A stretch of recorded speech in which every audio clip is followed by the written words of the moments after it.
Sorry, what? Hey,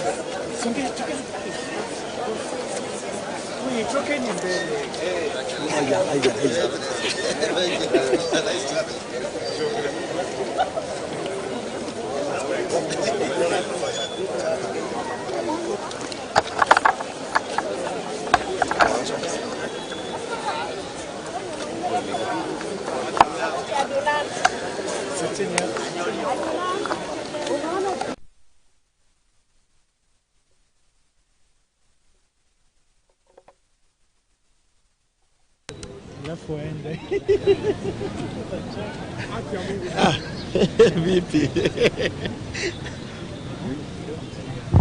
Tutasonga mbele.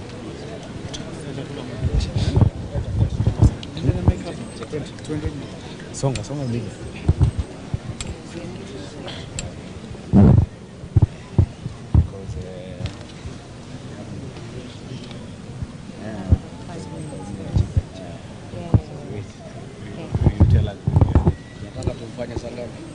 Just top of the hour.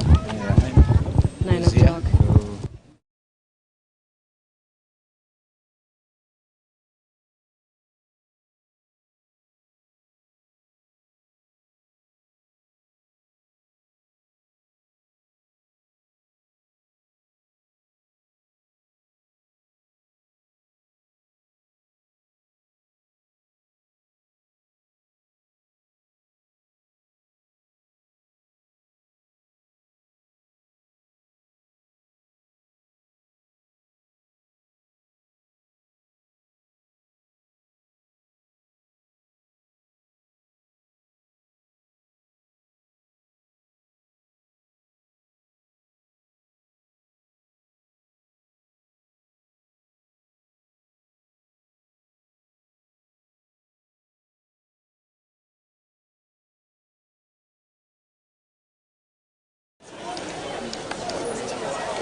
From the same source.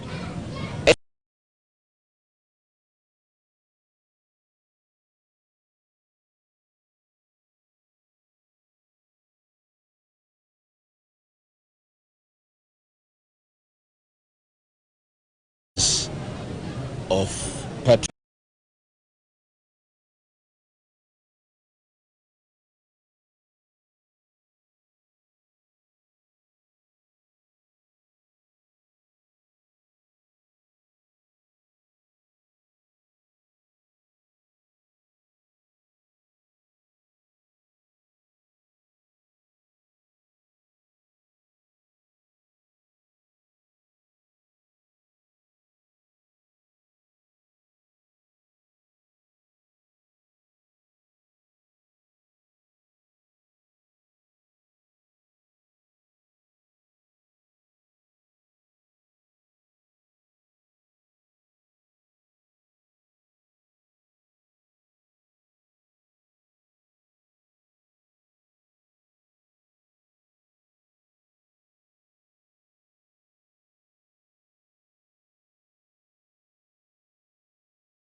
Be okay then. Be okay then. Fine.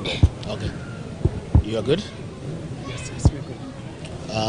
Thank you very much. I have, on the request of Kenyans, decided to say one or two things as to what is happening in the country before I depart for London, where I'm scheduled to have some meetings. And as I leave, I do share the pain of Kenyans. Kenya is staring at a serious crisis arising from the new prices of petrol, diesel that have been announced yesterday. And the ripple effect of what has happened is that starting tomorrow, matatus will increase their fares, buses will increase their fares, border riders will increase their charges because most industries use diesel. Consumer products will go up, and Kenyans in anguish. As we speak, many roads are empty. Kenyans are not able to fuel their vehicles, and we are staring at a national crisis, and things are very bad. And what we must tell the people of Kenya, the crisis that we face of increased prices for fuel has nothing to do with international challenges. It has nothing to do with the war in Iran. It has nothing to do with increased oil prices in the world. As I said the last time I talked about fuel, the crisis that we face is one of state capture and conflict of interest, where President William Ruto and Gulf Energy are the ones doing the business of fuel importation, and they have topped up too much profit to fleece the people of Kenya. The challenge that we face today has nothing to do with international prices, because when you look at the neighboring East African countries who are importing oil from the same source in the Middle East, their prices are down. Why the prices here are up is because President William Ruto, his business partners, Gulf Energy, are taking too much profit to fleece the people of Kenya. If you look at the comparison, today as we speak, in Kenya, petrol is 214 Kenya shillings. Diesel is 243 Kenya shillings.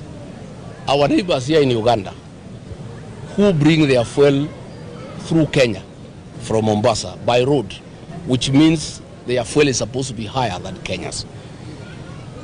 A liter of petrol in Uganda is 188 Kenya shillings.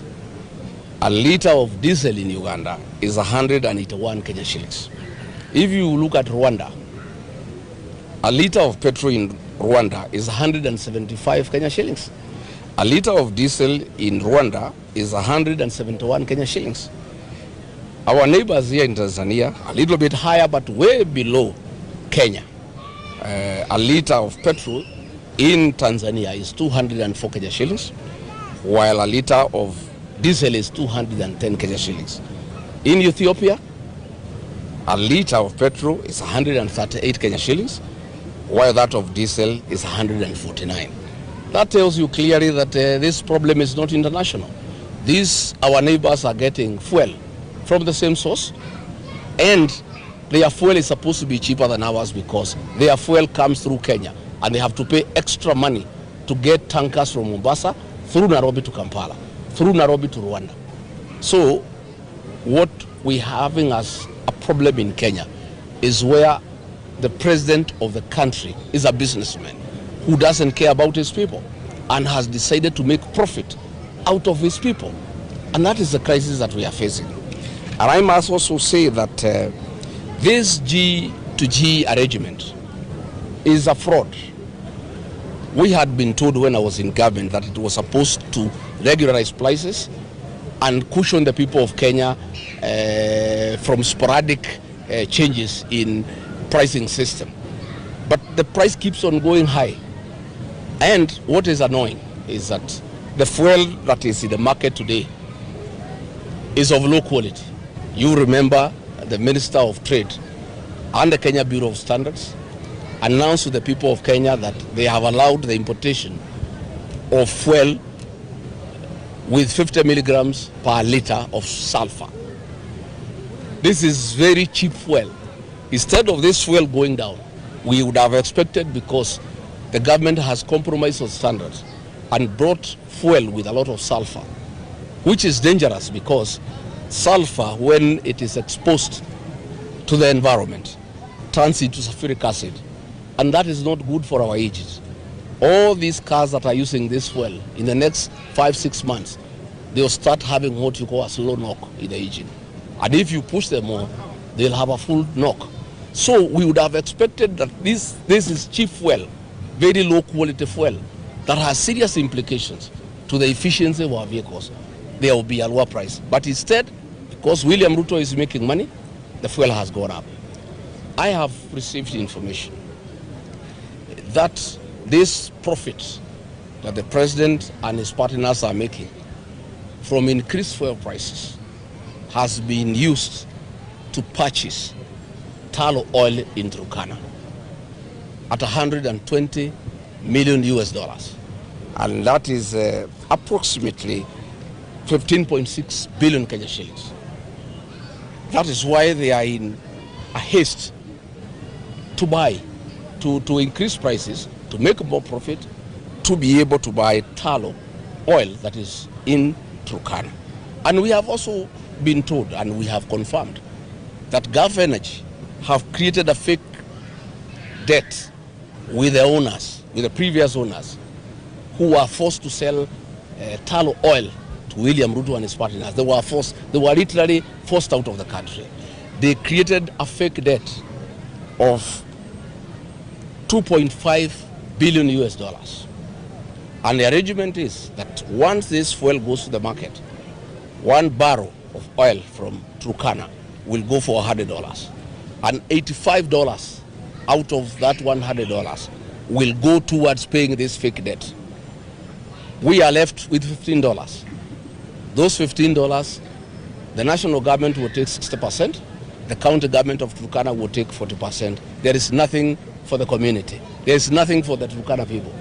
I am tonight urging the people of Turkana to say no. The way the people of Ilkoromani in Kakamega refused their gold to be extracted without their consent, without them gaining, without them being stakeholders. The people of Turkana cannot allow William Ruto and Gulf Energy to take their oil and give them nothing. This oil they were given free by God to help them improve their lives. This oil in Turkana is sufficient. The proceeds from that oil is sufficient to transform lives, to build schools, to build roads, to connect electricity, to get water for domestic purposes, water for animals, and water for irrigation. In fact, the proceeds from this oil can change Turkana to be like Dubai, which would be a high area of food production using technology and other modern farming techniques that will be funded from the money from this oil. The people of Turkana cannot allow William Ruto and Gulf Energy to rob them, to steal their God-given natural resource, oil, and leave them with nothing. That is something that they must be able to do. So as I depart, I have discussed with my colleagues, and we are saying this situation cannot be allowed to happen. Fred Matiang'i and Kalonzo Musyoka were away in Kisii for a funeral. Eugene Wamalwa was away in Kakamega for a petition because of Malava by-election. And since I'm leaving, we could not be able to have a meeting. We have agreed we'll have a Zoom meeting tomorrow so that we agree on the way forward, because we cannot allow this situation. William Ruto, through unreasonable taxation, theft of public funds, have impoverished payslip holders. He has raided the payslip. Payslip holders have nothing. Now this fuel increase now is going to cripple business people. It is targeting the transport sector. It's targeting the manufacturing sector. It is targeting consumers. Prices of food will go up. Prices of consumer items will go up. This situation cannot be allowed to continue. So we are going to have a discussion tomorrow. And because of the crisis that we have, because of the pressure that I have received from the people of Kenya, I was supposed to go for 1 month in the United Kingdom for a series of activities, but I have no other way. I have to cut short. I will not be long. I will take 5 to 6 days. I must come back, because we cannot leave the country when the people of Kenya are in trouble, when the people of Kenya are struggling, when people of Kenya cannot move, when prices of fare is going to be hiked. I must be able to come and do what I need to do. It's my civic duty to be able to fight for the people of Kenya. Much as I would have wanted to go to the UK to market my party, the DCP, to be able to have party activities and other things that I had lined up, I'll only be able to go for a week, and then I'll have to come back so that I join my colleagues, so that we consult the people of Kenya and we decide what to do. If we have to take to the streets, so be it. If we have to say, let the transport sector stop until these matters are addressed, we must do so. And we told William Ruto, remove VAT to 0. He has refused.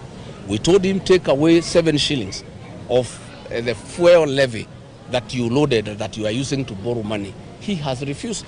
We have asked him to surrender the profit he is making from the G2G arrangement, and he has refused. So where we have reached, we simply have to force him.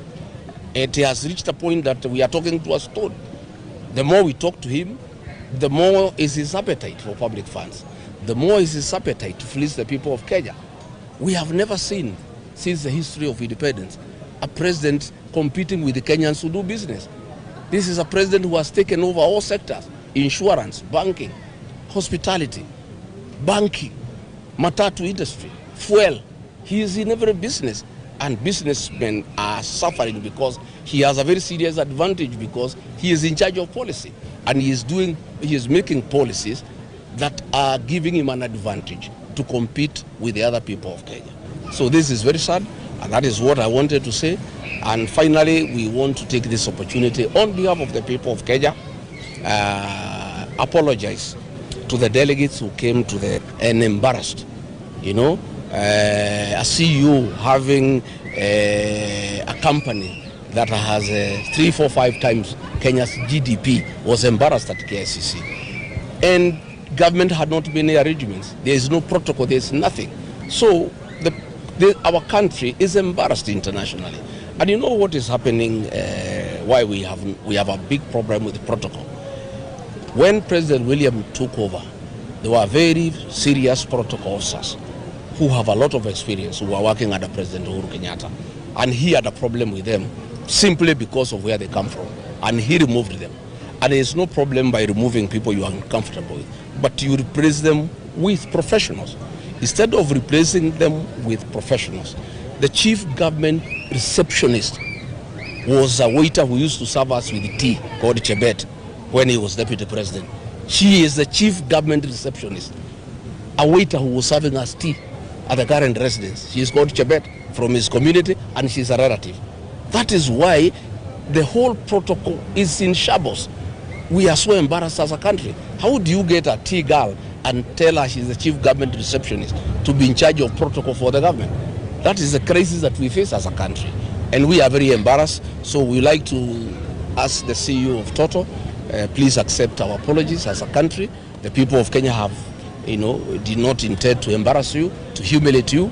It's simply that we have a dysfunctional government that has brought relatives and tribesmen to be in charge of dockets where they have no capacity. That is the crisis that we face as a country. Thank you very much. And just one more question, Party Leader. The last time, the first fuel hike, I remember at SKM Center, the United Opposition gave a 7-day ultimatum, and then it was followed up by a consultative meeting. But Kenyans were in high spirits that the United Opposition will take a very firm stand. Yes. A section of Kenyans took to the streets, and some of them complained that they were abandoned by the United Opposition, which called the protests. What will happen this time? Thank you very much. First, we did not call Kenyans to go to the street. Those who went to the streets went on their own volition. And we are a responsible alternative government. We don't want to do going to the streets the way Raila used to do. The late Right Honorable Raila Odinga would call protests. 2-3 days, he would sit down with the government, and they are called off, and he is absorbed into government. And life goes on. We are very conscious that we don't want to call people to the streets in futility. What we want and what we are planning is that when we call people to the streets, there must be fruits. There must be fruition. When we go to the streets, we will not come back until the demands are met. And we did agree as a united alternative government that it was not just about fuel. We have so many other issues. The dignity of the payslip, the unavoidable housing, the use of pension funds to build roads, the extrajudicial killing, the abductions, voter bribery, the the issue of IBC. So we did agree that we want to harness all the issues that are a concern to the people of Kenya, so that when we call for mass action, it will not be done in a day or two and then we go back. It will be done for a week, for 2 weeks, for 3 weeks, for 4 weeks, for as long as it takes until the demands are met. We were also persuaded that we needed also to engage with the other stakeholders, the agencies and the civil society. And the agencies were telling us, if we could wait a little bit, we harmonize the mass action to coincide with the anniversary of the agency on the June 25th. And from the way I can see, unless things really get out of hand, I think that is the best route to take, so that we harmonize all the issues that Kenyans have a problem with. We get all the stakeholders, the agencies included, who are actually very effective and with a proven track record of succeeding in terms of mass action, and we get the alternative government, the agencies, and all Kenyans of goodwill together. But in view of what has happened, in view of the hardships Kenyans are facing out of these fuel hikes, I think when we have a Zoom meeting tomorrow, we may have to review that position, and then we inform the people of Kenya. But we did not want to take the people of Kenya to the streets the way it has been done before. People are killed, people are maimed, property is destroyed, then we go and sit with Ruto and negotiate for positions in government. I think people have been very unfair to the people of Kenya. I don't think I can ever be party to such a kind of an arrangement where we take people to the streets so that we can ask the government to absorb us in government. We are not interested. When we do call for mass action, it must have an end game. Where does it end? It must end where the government gives in to the demands that we're gonna lay before it on behalf of the people of Kenya. Thank you. Asante sana. Thank you. Two quick questions. The first one, I'm Stanley Nyarigita, TV47. The first one, in a previous speech, you said that you should be meeting partners as well as friends just to mobilize for the party. Can you tell us who you might be and who you're going to be meeting? The second one. But if I announce it here, my opponents will know, and then they'll start circumventing what I'm trying to do. You can't tell people who you are partners, who are your friends. That I can't. Okay. The second one, following the recent by-elections on DCP's results, what is your take? Well, DCP is a party of the moment, a party of the future. We raided Ruto's perceived bedroom, the Kipsigis nation. I saw the senator of Nandi saying we cannot even get 10-15%. We were there. We gave William Ruto a run for his money. His perceived stronghold, DCP landed there authoritatively and caused a storm. Our candidate got nearly 11,000 votes. That is no mean feat. This is a new party. It's 1 year old today. UDA has been there for 5 years. It's the government in power. And you can see the party of UDA is on decline. DCP is on the ascendancy. And I can tell you, arising from that by-election, we have so many people in Kericho, so many people in Bomet, so many people in Nandi, so many people in Baringo, so many people in Uasin Gishu who want now to run. Because they are saying Ruto and his friends will never give them fair chance in UDA, and they want to remove them from office. So they have also realized that DCP cannot be bought. DCP cannot be intimidated. It's really the party you want to bank on, because once the DCP gives you a ticket, William Ruto cannot intimidate DCP. Even that election, actually we had won. What happened, and it's okay, millions of shillings was released the night before in 2 wards, one called Ikiring, one called Magodo, where our candidates were very strong. Door to door, 5,000 per voter. And people having problems, a few of them shifted. We lost almost 7,000 votes from that voter bribery. But the beauty of it is, you can bribe people in a by-election. You cannot bribe people in a general election. That is why we are not worried about the way William Ruto is bribing voters in by-elections to show that he is ahead. We know that there is no way you can bribe voters in a general election. Everybody will be busy. There will be governors, there will be senators, there will be MPs, there will be MCAs. The competition will be very, very strong and having so many players. And even William Ruto will also be in trouble elsewhere in the country. I don't think he'll have time to go and put money in Murwa Dekil. So we think we have done very well. I want to thank the people of Oburu Oginga. I want to really commend our candidate, Vincent Rotich, and the women campaigners who are campaigning at night. I really admire those women. I wish all our women can be like that. I want to say they have done very well. It's a victory for democracy. It's a victory for those who cannot agree to be intimidated. DCP is the party of the present and the future, the party that will form the next government and the party that will have the majority both in the National Assembly, the Senate, and all the county assemblies in Kenya. It's one of the issues we are going to raise on the issues we are going to have when we go to the streets. IBC is totally biased, and they have allowed a lot of violence. They have allowed voter bribery. They have allowed public officers to participate in voter bribery and campaigning against electoral rules. IBC is one of the issues we're going to discuss. Asante sana. Thank you. Asante. Haya, mchunge nyumbani.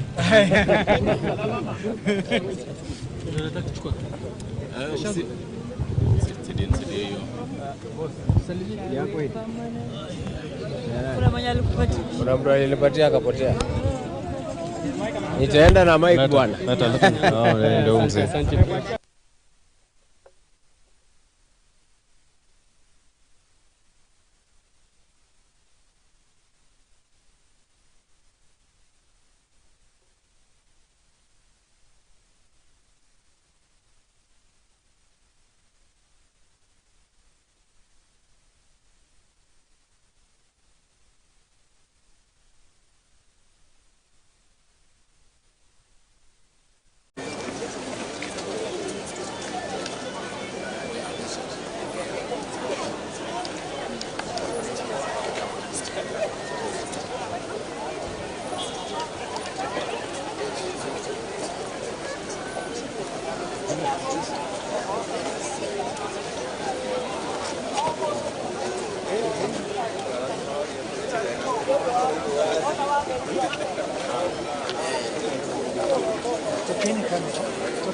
Sorry, who?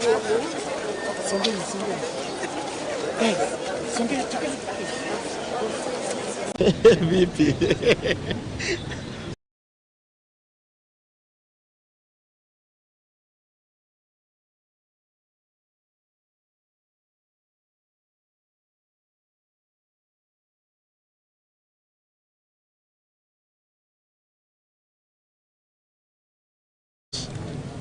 Decided to say